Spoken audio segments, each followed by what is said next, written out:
ہم سٹارٹ کرتے ہیں انشاءاللہ آج کی کلاس کو۔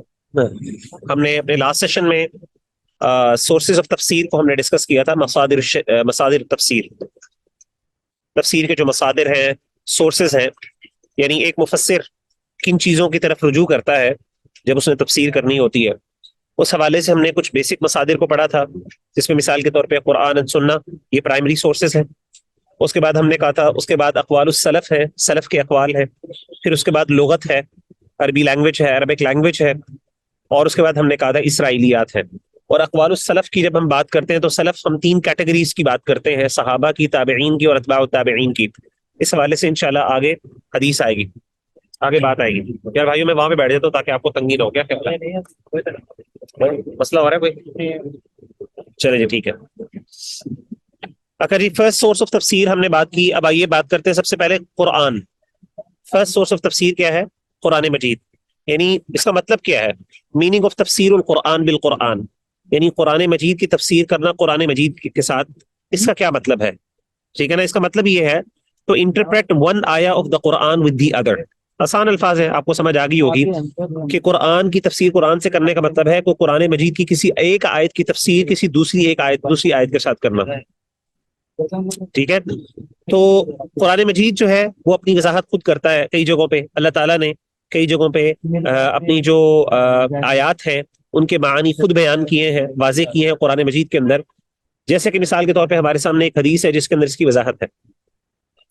اللہ کے رسول صلی اللہ علیہ وآلہ وسلم کی حدیث مشہور، پہلے بھی میں ذکر کر چکا ہوں، آپ کو پتہ ہے کہ جب یہ آیت نازل ہوئی کہ الذین آمنوا ولم یلبسوا ایمانہم بظلم اولئک لہم الامن وہم مہتدون، کہ وہ لوگ جو ایمان لے کے آئے اور انہوں نے اپنے ایمان کے اندر کسی ظلم کی آمیزش نہ کی، تو اولئک لہم الامن وہم مہتدون، یہی وہ لوگ ہیں جو امن میں ہیں اور ہدایت یافتہ ہیں۔ تو صحابہ کے لیے یہ چیز بڑی مشکل تھی، انہوں نے کہا کہ ہم میں سے کون سا ایسا شخص ہے جس کے اندر یہ کمی کوتاہی نہیں ہے؟ ہر بندے کے اندر کوئی نہ کوئی ظلم کسی نہ کسی لیول پر آ ہی جاتا ہے، یہ وہ اس کو اپنی زندگی میں کوئی نہ کوئی ظلم کرتا ہی ہے۔ تو وہ اللہ کے رسول صلی اللہ علیہ وسلم سے پوچھا کہ اللہ کے رسول صلی اللہ علیہ وسلم آپ کی اس بارے میں کیا رائے ہے؟ یعنی ہم تو پریشان ہو گئے اس حوالے سے۔ تو اللہ کے رسول صلی اللہ علیہ وسلم نے فرمایا کہ یہ قرآن مجید کی جو دوسری آیت ہے جہاں پہ سیدنا لقمان علیہ السلام نے اپنے بیٹے کو وصیت کی یا اپنے نصیحت کی کہ یا بنی لا تشرک باللہ ان الشرک لظلم عظیم، اے میرے بچے تو اللہ کے ساتھ شرک نہ کرنا کیونکہ شرک بہت بڑا ظلم ہے۔ تو بیسیکلی یہ آیت اس آیت کی تفسیر بیان کر رہی ہے۔ تو آپ دیکھ رہے ہیں کہ ایک آیت نے دوسری آیت کی ایک تفسیر اور وضاحت کر دی، ٹھیک ہے، ایک آیت نے دوسرے آیت کی تفسیر بیان کر دی۔ تو الذین آمنوا ولم یلبسوا ایمانہم بظلم، یہاں پہ جو ظلم ہے اس کا مطلب کیا ہے؟ وہ دوسری آیت جو سورۃ اللقمان کے اندر ہے لا تشرک باللہ ان الشرک لظلم عظیم، یہ اس کی تفسیر ہے۔ تو یہاں پہ مراد ظلم سے شرک ہے جو سب سے بڑا ظلم ہے۔ تو ایک آیت نے دوسری آیت کی تفسیر بیان کر دی، یہ ہے جنرل میننگ قرآن مجید کی، قرآن مجید سے تفسیر کرنا۔ اب قرآن مجید جب تفسیر کرتا ہے تو قرآن مجید کی تفسیر کی مختلف شکلیں ہیں، میں نے آپ کے سامنے دو شکلیں صرف سامنے رکھی ہیں، ٹھیک ہے، جیسے مثال کے طور پہ بلکہ دو شکلیں، ایک ہی شکل، بلکہ میں آپ کو ایک اور مثال دے دیتا ہوں، چلیں۔ تو جیسے قرآن مجید جو ہے بعض اوقات قرآن مجید کی تفسیر کی مختلف ٹائپس ہیں کہ قرآن مجید کس طریقے سے جو ہے نا وضاحت کرتا ہے یا انٹرپریٹ کرتا ہے۔ اچھا جی، تو قرآن مجید کی جو مختلف، قرآن مجید جب تفسیر کرتا ہے تو قرآن مجید تفسیر کس طرح کرتا ہے؟ ایک تو ہو گیا نا جنرل وضاحت کر دینی، اسی طریقے سے بعض اوقات قرآن مجید کسی عام لفظ کی اسپیسیفیکیشن بھی بیان کر دیتا ہے۔ مثال کے طور پہ آپ کو ایک جگہ پہ قرآن مجید میں جنرل ورڈ نظر آ رہا ہے، ایک عام لفظ ہے، اور قرآن مجید کی دوسری آیت اس کو خاص کر دیتی ہے، اس کی وضاحت کر دیتی ہے۔ یہ بھی ایک ٹائپ ہے، سمپلی مطلب مختلف ٹائپس ہیں، اس کی میں نے آپ کو مثال دی ہے ایک ٹائپ کی، ٹھیک ہے نا، کہ قرآن مجید جب تفسیر ایک آیت دوسری آیت کی تفسیر کرتی ہے تو کس طرح کرتی ہے؟ تو ایک تو جنرل میننگ بیان کرتی ہے، دوسری بات یہ بھی ہے کہ اس کے جنرل کو اسپیسیفائی بھی کر دیتی ہے، ٹھیک ہے نا۔ تو یہاں پہ جیسے مثال میں نے دی ہوئی ہے، this category also include specifying one general verse with اندر ان ٹرمز آف رولنگ۔ مثال کے طور پہ اب یہ دیکھیں، اللہ تعالیٰ فرماتے ہیں سورۃ البقرہ کی آیت نمبر 221 کے اندر وَلَا تَنكِحُوا الْمُشْرِكَاتِ حَتَّى يُؤْمِنَّ، کہ مشرک عورتوں سے نکاح نہ کرو یہاں تک کہ وہ ایمان نہ لے آئیں، ٹھیک ہے نا، مشرک عورتوں سے نکاح نہ کرو یہاں تک کہ وہ ایمان نہ لے آئیں، ٹھیک ہو گیا۔ یہ ایک جنرل میننگ ہے، جنرل آیت ہے۔ یعنی کسی بھی مشرک عورت سے آپ نکاح نہیں کر سکتے جب تک کہ وہ ایمان نہ لے آئے. ایک مسلمان مرد کسی مشرک عورت سے نکاح نہیں کر سکتا. یہ جنرل میننگ ہے. اب یہ عام ہے، لیکن دوسری آیت کے اندر اس کی تخصیص بیان کر دی، اسپیسیفائی کر دیا اس کو. وہ کون سی آیت ہے؟ جیسا کہ سورۃ المائدہ کی آیت نمبر 5 میں اللہ فرماتے ہیں وَطَعَامُ الَّذِينَ أُوتُوا الْكِتَابَ حِلٌّ لَكُمْ وَطَعَامُكُمْ حِلٌّ لَهُمْ وَالْمُحْصَنَاتُ مِنَ الْمُؤْمِنَاتِ وَالْمُحْصَنَاتُ مِنَ الَّذِينَ أُوتُوا الْكِتَابَ مِنْ قَبْلِكُمْ. تو اس آیت کے ذریعے اللہ تعالیٰ نے اہل کتاب کی جو خواتین ہیں، یہودی اور عیسائیوں کی جو خواتین ہیں، ان کے ساتھ نکاح کی اجازت دے دی. حالانکہ شرک تو یہ بھی کرتے ہیں.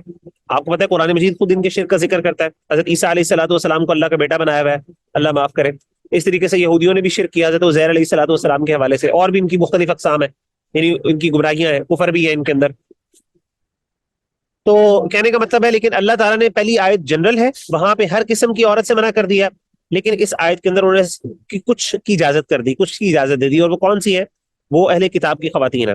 تو اہل کتاب یعنی یہودی اور عیسائی خواتین کے علاوہ ہر مشرک عورت سے نکاح کرنا وہ حرام ہو گیا.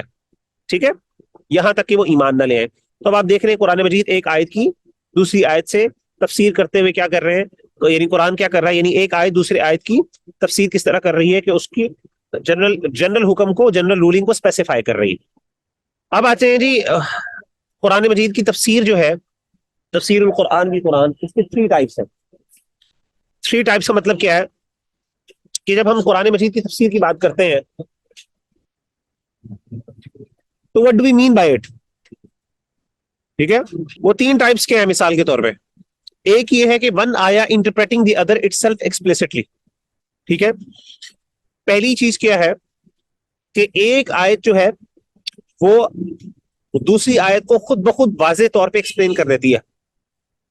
مثال کے طور پہ قرآن مجید میں اللہ تعالیٰ نے، اگر ہم بات کریں سورۃ البقرہ کی، تو شروع میں اللہ تعالیٰ نے کہا الف لام میم ذالک الکتاب لا ریب فیہ ھدی للمتقین. قرآن مجید ہدایت ہے کس کے لیے؟ متقین کے لیے. اب وہ متقین کون ہے؟ قرآن مجید نے آگے بیان کر دیا الذین یؤمنون بالغیب. متقین وہ ہیں جو ایمان لاتے ہیں غیب پر، ویقیمون الصلاۃ، نماز قائم کرتے ہیں، ومما رزقناہم ینفقون، اللہ کہتے ہیں جو ہم نے رزق دیا اس میں سے خرچ کرتے ہیں. والذین یؤمنون بما انزل الیک وما انزل من قبلک وبالآخرۃ هم یوقنون، آخرت پہ ایمان لاتے ہیں اور جو نبی صلی اللہ علیہ وسلم پہ نازل کیا گیا اس پر ایمان لاتے ہیں، جو اس سے پہلے اس پہ ایمان لاتے ہیں. اور پھر اللہ نے کہا اولئک علی ھدی من ربہم واولئک هم المفلحون، یہی وہ لوگ ہیں جو ہدایت پر ہیں اور یہی لوگ کامیاب لوگ ہیں. تو آپ دیکھ رہے ہیں کہ ایک آیت کے فوراً بعد اللہ تعالیٰ نے کیا کیا، اس کی وضاحت کر دی. اگلی آیت میں اس کی وضاحت آ گئی. اسی طریقے سے آپ دیکھیں قد افلح المؤمنون، کامیاب ہو گئے. سورۃ المؤمنون کے شروع میں اللہ کیا کہتے ہیں؟ کامیاب ہو گئے مومن لوگ. اب وہ مومن لوگ کون ہیں؟ الذین هم فی صلاتہم خاشعون، جو اپنی نماز میں خشوع اور خضوع اختیار کرتے ہیں. تو آگے اللہ تعالیٰ نے ان کی کوالٹیز بتانا شروع کر دی، اور ایٹ دی اینڈ اللہ نے کہا اولئک هم الوارثون، یہی وہ لوگ ہیں جو وارث ہیں. کس کے وارث ہیں؟ الذین یرثون الفردوس هم فیہا خالدون. کس کے وارث ہیں؟ اللہ نے اس کی بھی وضاحت کر دی. تو ایک آیت کی اگلی آیت وضاحت کر رہی ہے. تو آپ دیکھ رہے ہیں کہ کچھ آیات ڈائریکٹلی اگلی آیت کی وضاحت یعنی اگلی آیت پچھلی آیت کی وضاحت کر رہی ہوتی ہے. اس میں کسی کا اختلاف نہیں کہ یہ قرآن مجید خود اس آیت کو، یعنی اللہ تعالیٰ اپنی اس آیت کو یعنی اپنی ایک بات کی دوسری بات سے وضاحت کر رہے ہیں خود بخود. نمبر 1. نمبر 2 یہ ہے کہ اللہ کے رسول صلی اللہ علیہ وسلم قرآن مجید کی ایک آیت کی وضاحت دوسری آیت سے کر دیں. ٹھیک ہے نا، اللہ کے رسول جیسے حدیث میں آ گیا، جیسے ہم نے پچھلی مثال دی تھی آپ کو، سب سے پہلی مثال. اب آپ یہاں پہ دیکھ رہے ہیں یہ حدیث ہے، صحیح بخاری کی حدیث ہے. تو اس صحیح بخاری کی حدیث میں آپ دیکھ رہے ہیں کہ اللہ کے رسول نے ایک آیت کی وضاحت دوسری آیت سے خود کی ہے. اب وضاحت قرآن کی ہے، یعنی تفسیر القرآن بالقرآن ہے، لیکن وضاحت کون کر رہے ہیں؟ تفسیر کون کر رہے ہیں؟ اللہ کے رسول صلی اللہ علیہ وسلم خود کر رہے ہیں. ایک آیت سے دوسری آیت کی وضاحت کر رہے ہیں. اور یہ 2 چیزیں جو ہیں، یہ 2 فارمز جو ہیں، یہ سب سے ہائیسٹ فارمز ہیں. اس میں تفسیر کو، یعنی یہ جو میننگ ہے اس کو ہم ڈینائی نہیں کر سکتے. یعنی متقین کی ڈیفینیشن کو کوئی بندہ ڈینائی نہیں کر سکتا کہ جو اللہ نے خود بیان کر دی. اسی طریقے سے کامیاب لوگوں کی اللہ نے جو ڈیفینیشن بیان کی اس پہ کوئی بندہ دوسری رائے نہیں کر سکتا قائم، یعنی بندہ اس سے اختلاف نہیں کر سکتا.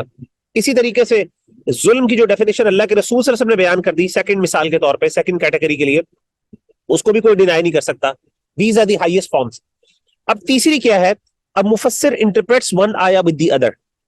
تیسری کیٹیگری کیا ہے کہ ایک مفسر کیا دیکھتا ہے کہ قرآن مجید کی ایک آیت ہے اور وہ سمجھتا ہے دوسری آیت کو دیکھتا ہے اور وہ دیکھتا ہے یار ان دونوں کے درمیان لنک ہے، نظر آ رہا ہوتا ہے بظاہر اس کو. کسی ایک صورت کے اندر اللہ تعالیٰ دوسری چیز کی وضاحت کر رہے ہیں، کسی اور جگہ پہ اللہ تعالیٰ اس کی وضاحت کر رہے ہیں. تو وہ ایک آیت کو دوسری آیت کے ساتھ لنک کر دیتا ہے اپنے اجتہاد کے ساتھ اور اپنی انڈرسٹینڈنگ کی بنیاد پر. وہ اللہ کے رسول نے نہیں کیا, وہ اللہ تعالیٰ خود نہیں کر رہے, لیکن ایک مفسر کر رہا ہے. ٹھیک ہے نا, یہ بھی تفسیر القرآن بالقرآن ہے. لیکن علماء کہتے ہیں کہ یہ جو تھرڈ فارم ہے, ا مفسر انٹرپریٹنگ ون آیا ود دی اندر ون, یہ کہتے ہیں یہ مفسر کا اجتہاد ہے, یہ اس کی اپنی انڈرسٹینڈنگ ہے, اور اس سے اختلاف کیا جا سکتا ہے. کوئی بندہ اسے ڈس ایگری بھی کر سکتا ہے. مثال کے طور پہ ایک مفسر کہے اس آیت کا مفہوم یہ آیت بیان کر رہی ہے, دوسرا اسکالر کہہ سکتا ہے کہ نہیں یہ آیت نہیں, یہ والی آیت بیان کر رہی ہے. ٹھیک ہے نا. لیکن جو اوپر ہے جس میں اللہ کے رسول نے خود بیان کر دیا, obviously اس کو ہم اختلاف نہیں کر سکتے, کیونکہ اللہ کے رسول صلی اللہ علیہ وسلم قرآن کے شارح ہیں, ہم نے پہلے بھی قائم کر لی بات. اور اس طریقے سے جب قرآن خود بیان کر رہا ہے اگلی آیت میں, تو اس کو بھی ڈینائی نہیں کیا جا سکتا. تو یہ 3 فارمز ہیں. آپ کو سمجھ آ گئی ہیں؟ جی سر. یس سر. بھائیوں اور بہنوں, آپ کو سمجھ آ گئی کہ نہیں آئی؟ یس سر الحمدللہ. جی سر سمجھ آ جی سر. سر یہ اصول تفسیر کی کنٹینیوٹی ہے. کوئی بولو تو صحیح. سر سر آواز آ رہی ہے آپ کو؟ جی آپ کو آواز نہیں آ رہی. او صحیح کہہ رہے ہیں, مجھے آواز نہیں آتی, میرا مائک میوٹ ہوا. اوکے جزاک اللہ. اچھا کیا سمجھ رہے یہ ذرا بتائیں. اب میں خود پوچھتا ہوں. سسٹر سونیا جی, آپ بتائیں آپ کو یہ 3 فارمز کیا سمجھ آئی ہیں, ذرا ایکسپلین کریں اپنے الفاظ میں. سسٹر سونیا آپ کو آواز آ رہی ہے؟ گلاس منگوا لیتے ہیں. سسٹر سونیا, اچھا سسٹر سونیا کو شاید آواز نہیں آ رہی. جی ایسا کریں سسٹر رقیبہ ثناء اللہ, آپ بتائیں جی, ابھی ہم نے جو پڑھا ہے 3 چیزیں ان کو وضاحت کریں اپنے الفاظ میں. اچھا جی ایسا کریں سسٹر ثنا بھی نہیں ہے, سسٹر رقیبہ بھی نہیں ہے. جی ڈاکٹر تحریم آپ بتائیں. سر یہ ہم ٹائپس پڑھ رہے ہیں نا کہ قرآن کی تفسیر جو ہے وہ قرآن کی ہی آیتوں سے کیسے کی جاتی ہے. تو اس میں پہلی ٹائپ ہم نے یہ پڑھی تھی کہ قرآن میں خود اللہ تعالیٰ جو ہے وہ ایک آیت کی وضاحت کسی اور آیت میں کر دے. جیسے اگر متقین کا ذکر ہے تو آگے اللہ تعالیٰ خود ہی ڈیفائن کر دیتے ہیں کہ متقین سے کون لوگ مراد ہے. اور دوسری ٹائپ ہم نے یہ پڑھی تھی کہ اللہ کے رسول صلی اللہ علیہ وسلم جو ہے وہ کسی ایک آیت کا وضاحت جو ہے وہ دوسری آیت کے تھرو کر دیں. اس میں ہم نے وہ ظلم والی اگزامپل پڑھی تھی. اور تیسرا یہ ہے, یہ جو پہلی 2 ٹائپس ہیں یہ جو ہے وہ سپریم ٹائپس ہیں جن کو ہم ڈینائی نہیں کر سکتے. اور تیسری وہ ہے جس میں ڈفرینس آف اوپینین ہو سکتا ہے, جو مفسر جو ہے وہ ایک آیت کی وضاحت جو ہے وہ قرآن کی کسی اور آیت سے کرتے ہیں, اس میں اختلاف کی گنجائش ہوتی ہے. کیوں اختلاف کی گنجائش ہوتی ہے؟ کیونکہ مفسر کا اپنا اجتہاد ہوتا ہے, اپنی انڈرسٹینڈنگ ہوتی ہے. ٹھیک ہے. جی سر. تو آپ کے سامنے یہ جو ایک چارٹ سا بنا ہوا ہے, اس کے اندر یہ 3 چیزیں موجود ہیں. پہلی چیز ہے ما ورد عن النبی, ما ورد عن النبی صلی اللہ علیہ وسلم, جو اللہ کے رسول صلی اللہ علیہ وسلم سے چیز وارد ہوئی ہے, جو اللہ کے رسول صلی اللہ علیہ وسلم نے ذکر کی ہے. تو لکھا ہوا ہے حجتن, یہ حجت ہے, یعنی حجت کا مطلب ہے اس سے اختلاف نہیں کیا جا سکتا, یہ ایک ایویڈنس ہے. لأنہ وارد عن النبی, کیونکہ یہ اللہ کے رسول نے خود بیان کر دی نا, یہ حدیث بن گئی, وہی بن گئی. اسی طریقے سے ما لا یتصور وقوع الخلاف فیہ, اور اسی طریقے سے جس کے بارے میں ممکن نہ ہو آپ اس سے اختلاف کر سکیں. دوسری چیز کیا ہے, وہ ہے کہ یعنی جس کے بارے میں کوئی اختلاف ہی نہیں ہو سکتا, یہ قرآن کی تفسیر, یہ ایک آیت کی دوسری تفسیر ہے. مثال کے طور پہ جیسے میں نے بتایا کہ اللہ تعالیٰ خود اگلی آیت سے وضاحت کر دیتے ہیں, یہ بھی حجت ہے, اس پر اجماع ہے.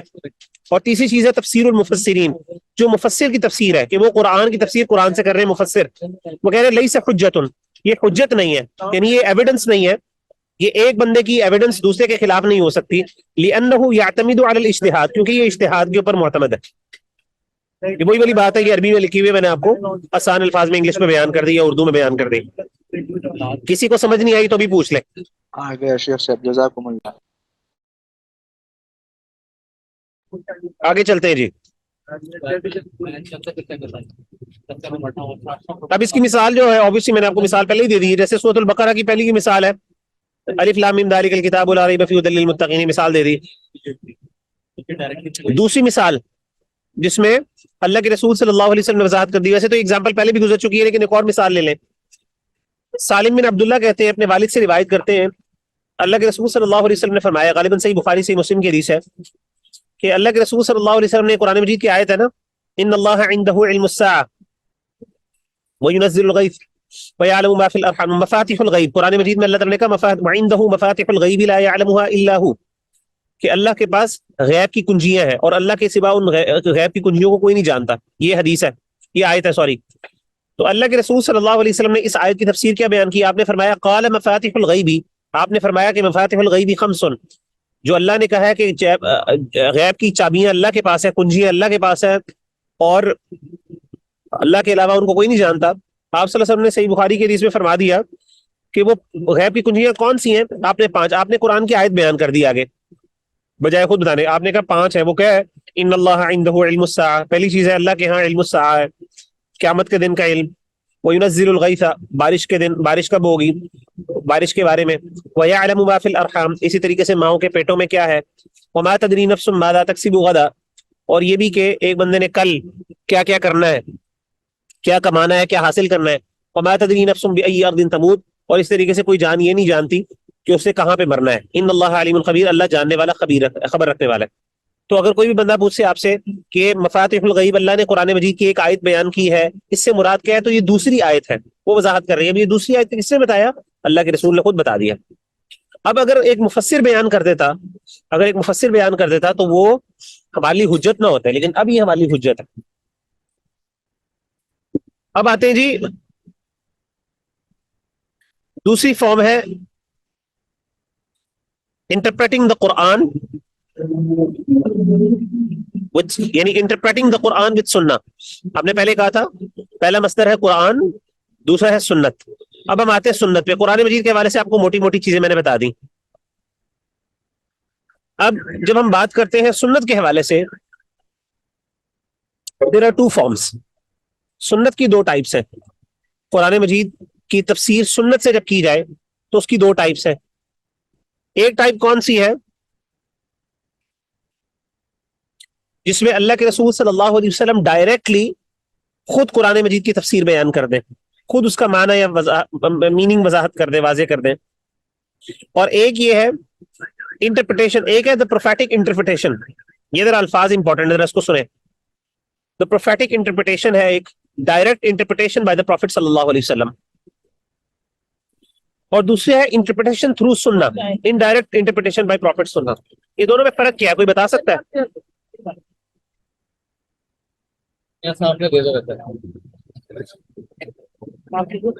انگلش میں سمجھ نہیں آ رہی. انگلش میں سمجھ نہیں آ رہا، لیکن رمضان بھائی میں بول بھی تو رہا ہوں نا. آپ انگلش کو اگر نہیں آ رہا تو آپ میری بات تو سنیں. وہ تو آپ کو سمجھ آ رہی ہے کہ نہیں آ رہی؟ اس میں اس طرح سے ہے کہ سنت سے جو تفسیر ہے اس کی 2 فارم جو آپ نے بتائیں. پہلی تو یہ ہے کہ نبی کریم علیہ الصلوۃ والسلام نے ایک آیت بیان کی اور اس کی تفسیر آپ علیہ الصلوۃ والسلام خود کرتے ہیں. اور جو دوسری اس کی فارم ہے وہ یہ ہے کہ نبی کریم علیہ الصلوۃ والسلام کی سیرت سے، آپ کی سنت سے کسی آیت کی تفسیر کو اخذ کیا جائے. زبردست، ماشاءاللہ. کس نے بیان کیا؟ سمر بھائی نے. سمر آپ نے بیان کیا، بہترین. ایگزیکٹلی یہی بڑی بات ہے. ان دونوں میں فرق کیا ہے؟ فرق یہ ہے کہ جو پہلی فارم ہے، اب سنت سے ہی آپ کر رہے ہیں. پہلی یہ ہے کہ اللہ کے رسول صلی اللہ علیہ وسلم خود کر رہے ہیں. آپ خود کیا کر رہے ہیں؟ قرآن کی ایک آیت کی وضاحت کر رہے ہیں. جیسے ہم نے 2 مثالیں پڑھ لی پہلے بھی، اللہ کے رسول خود وضاحت کر رہے ہیں، حدیث میں آ گیا. یہ ہے پروفیٹک انٹرپریٹیشن، اللہ کے رسول ڈائریکٹلی خود کر رہے ہیں. اور دوسری فارم یہ ہے کہ اللہ کے رسول خود تو نہیں کر رہے، لیکن ایک مفسر یا ایک صحابی کیا کر رہا ہے، وہ اللہ کے رسول صلی اللہ علیہ وسلم کی زندگی سے کیا کر رہا ہے، قرآن مجید کی تفسیر کو اخذ کر رہا ہے.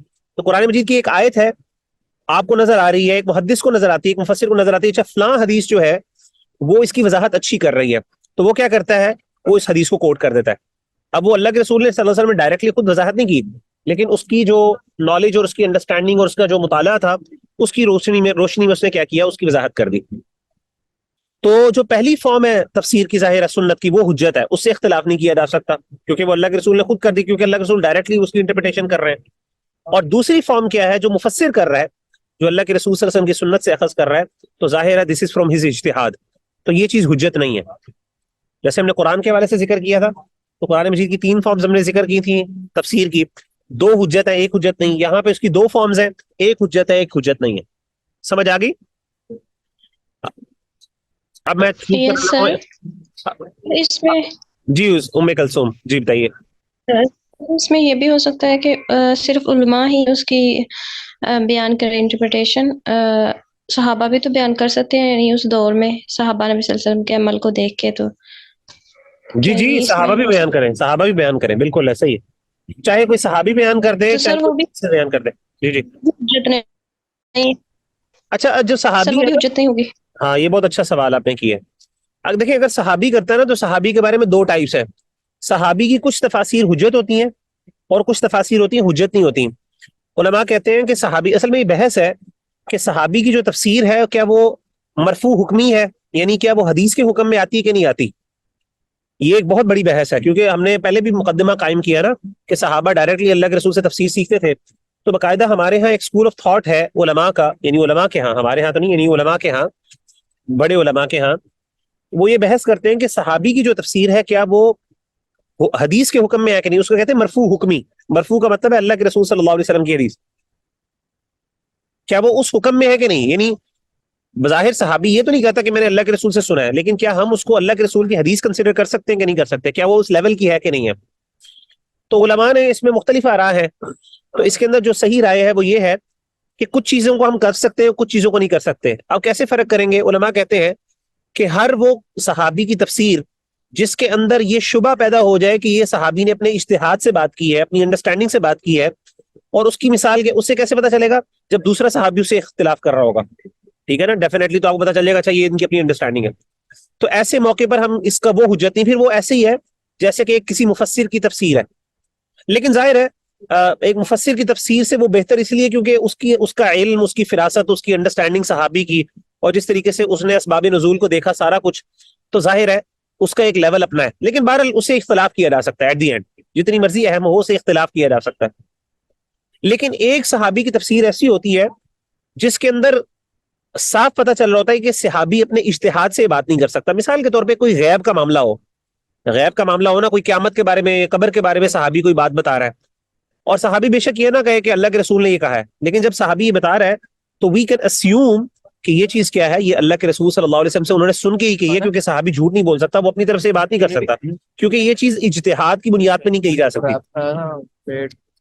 تو عام طور پہ جو خبریں ہوتی ہیں، اخبار، غیب کی خبریں اور اس طرح کی معاملات، یا پھر جو امتیں پہلے گزری ہیں ان کی خبریں ہیں، صحابی کا عام طور پہ اس میں اجتہاد شامل نہیں ہوتا. تو ایسی چیزیں جو ہوتی ہیں خاص طور پہ اسرائیلیات کو نکال کے ایسی خبروں کے بارے میں ہم یہ کہہ سکتے ہیں کہ یہ تفسیر جو ہے مرفوع حکمی ہے حدیث کے معنی میں. بڑا اچھا سوال کیا تھا آپ نے. آئی ہوپ آپ لوگوں کا کلیئر ہو گیا ہے نا. ایسے ہی کسی کو نہیں ہوا تو مجھے بتائیں. سر یہ جو سیکنڈ ٹائپ ہے، اس کے پہلے پوائنٹ میں اور فرسٹ ٹائپ میں کیا فرق ہے؟ دونوں ایک جیسی باتیں نہیں لگ رہی. جی ذرا اس کی نیچے ایکسپلینیشن دیکھیں ذرا.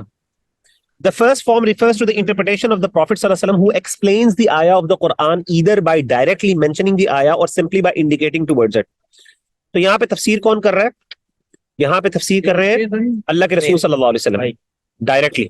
ٹھیک ہے نا، اللہ کے رسول صلی اللہ علیہ وسلم ڈائریکٹلی تفسیر کر رہے ہیں، یہ اللہ کے رسول کر رہے ہیں. جیسے کہ ہم نے پہلے مثال دی الذین آمنوا ولم یلبسوا ایمانهم بظلم اولئک لهم الامن وهم مهتدون.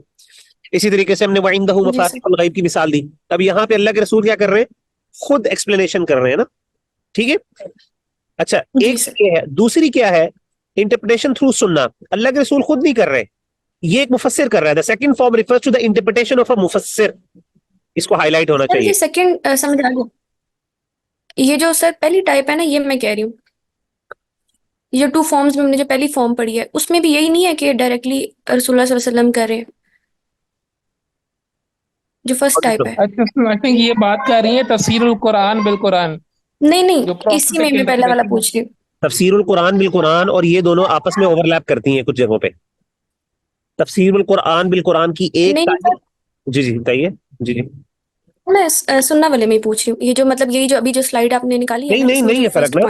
نمبر 1 کے آگے ایک یہ ہے the prophetic interpretation, direct interpretation by the Prophet صلی اللہ علیہ وسلم. جی سر یہ پوائنٹ میں نے یہ والا، اور جو سیکنڈ کا فرسٹ والا دوسرا ہے انٹرپریٹیشن تھرو سننا. انٹرپریٹیشن تھرو سننا کا مطلب نیچے میں نے بیان کر دیا نا کہ مفسر کی انٹرپریٹیشن تھرو سننا، انڈائریکٹ انٹرپریٹیشن بائی پروفٹ سننا. یعنی ایک ہے جو اللہ کے رسول خود اپنی سنت سے کر رہے ہیں، اور ایک ہے مفسر اللہ کے رسول کی سنت سے کر رہے ہیں. یہ فرق ہے. ایک ہے اللہ کے رسول خود اپنی سنت سے کر رہے ہیں، اور ایک ہے مفسر اللہ کے رسول صلی اللہ علیہ وسلم کی سنت سے کر رہے ہیں. یہ فرق ہے دونوں. تو اسی لیے میں نے ہائی لائٹ کیا مفسر. یہ دیکھیں اس کی یہ جو 2 پوائنٹس ہیں نا، ایکسپلینیشن ہے.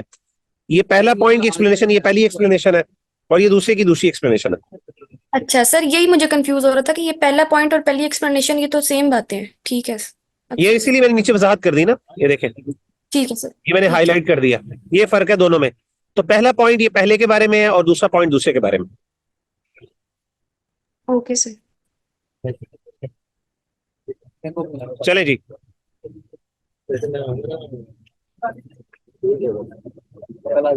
The third source of tafsir is the Salaf. Statements of the Salaf. سلف کے بارے میں تھوڑا سا ہم جلدی سے بیسک ایک انڈرسٹینڈنگ لے لیتے ہیں. ویسے تو آلریڈی ہو گیا. سورہ زخرف میں لٹرل میننگ کیا ہے؟ سلف کا those who are passed away اور the people of the past. پچھلے یا پرانے لوگ. سلف سے مراد کیا ہے؟ پچھلے یا پرانے لوگ. ٹھیک ہے. جیسے مثال کے طور پہ قرآن مجید میں اللہ تعالیٰ فرماتے ہیں سورہ زخرف میں فجعلناہم سلفا ومثلا للآخرین. قوم فرعون کے بارے میں کہتے ہیں اللہ تعالیٰ ان کو تباہ کرنے کے بعد کہ ہم نے ان کو سلف بنا دیا, گزرا ہوا, ومثلا للآخرین, اور بعد میں آنے والے کے لیے ایک عبرت اور مثال بنا دیا. تو ہم نے گزرا ہوا بنا دیا. We have made them the people of the past. یعنی they are history now. کہتے ہیں نا انگلش میں we have they are history now. کیا مطلب ہے؟ they are gone now. They are the people of the past. تو سلف سے مراد یہاں پہ پچھلے گزرے ہوئے لوگ ہیں لغوی اعتبار سے.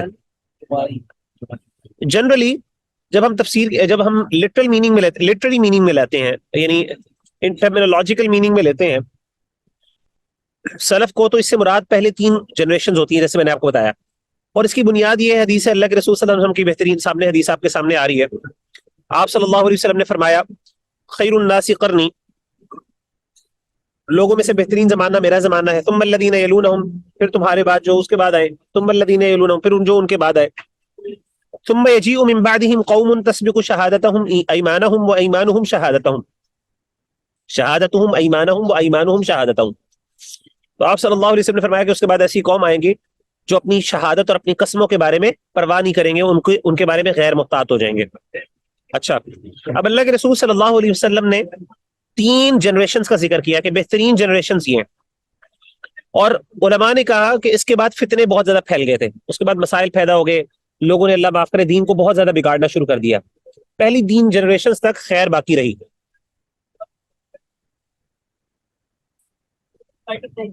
تو اس حدیث کی بنیاد پر اللہ کے رسول صلی اللہ علیہ وسلم کی اس حدیث کی بنیاد پر ہم نے ایک ٹرم جو ہے اس کو کوائن کیا جس کو ہم کہتے ہیں السلف الصالح, the righteous predecessors, the people of the past. اور جو righteous predecessors ہیں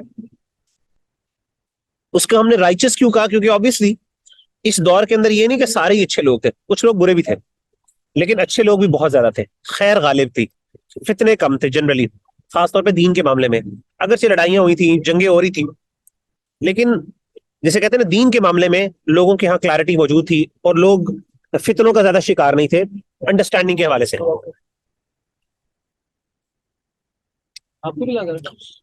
اب آتے ہیں جی تھوڑا سا اس کے بارے میں تفصیل تھوڑی سی. Majority of the scholars consider this to be applicable on early 3 generations of the Muslim, جیسا صحابہ, تابعین, اتباع تابعین, جیسے میں نے پہلے بھی ذکر کیا.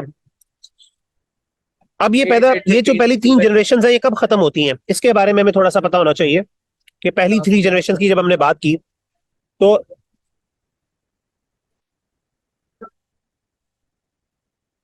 آخری صحابی جن کی وفات ہوئی وہ کون ہے؟ وہ ہے ابو الطفیل عامر بن واثلہ اللیثی رضی اللہ تعالی عنہ. آخری صحابی, یعنی پہلی جنریشن کب ختم ہو رہی ہے؟ صحابہ کی جنریشن. اور آخری صحابی کون دنیا سے رخصت ہو رہے ہیں؟ ابو الطفیل عامر بن واثلہ اللیثی. اور ان کی وفات ہوئی ہے مکہ کے اندر 110 ہجری میں, اور ان کی عمر جو تھی وہ 107 سال تھی, 107 ایئرز اولڈ تھے, یعنی ماشاءاللہ اللہ نے ان کو بڑی لمبی عمر دی تھی. بعض علماء نے دیگر نام بھی ذکر کیے ہیں, لیکن یہ چیز محققین علماء کے ہاں اگرچہ کوئی اختلاف پایا جاتا ہے, بعض جنرلی ان کو کوٹ کیا جاتا ہے. تو پہلی جنریشن آپ کی تب ختم ہوتی ہے. جو سیکنڈ جنریشن آپ کی ختم ہوتی ہے جو تابعین کی, وہ کب ختم ہو رہی ہے؟ آخری جو تابعی جو دنیا سے رخصت ہوئے وہ کون ہے؟ وہ ہے خلف بن خلیفہ الکوفی المعمر. خلف بن خلیفہ الکوفی المعمر, جن کی وفات ہوتی ہے بغداد کے اندر 181 ہجری کے اندر, 181 ہجری کے اندر, اور ان کی عمر بھی 100 سے اوپر تھی. اور انہوں نے جو کس صحابی کو دیکھا تھا؟ انہوں نے عمر بن حریث, ایک صحابی ہیں, ان کو دیکھا تھا, اور خاص طور پہ اس وقت دیکھا تھا جب ان کی عمر 7 سال تھی. تو ظاہر ہے اس لیے یہ آخری تابعین ہیں جن کی دنیا سے رخصت ہوئے اور موت ہوئی. اور جو اتباع التابعین، جو تھرڈ جنریشن ہے، یعنی تابعین کے جو اسٹوڈنٹس ہیں، تابعین کہتے ہیں صحابہ نے جو صحابہ سے ملے ہوئے ہو، وہ کون ہے؟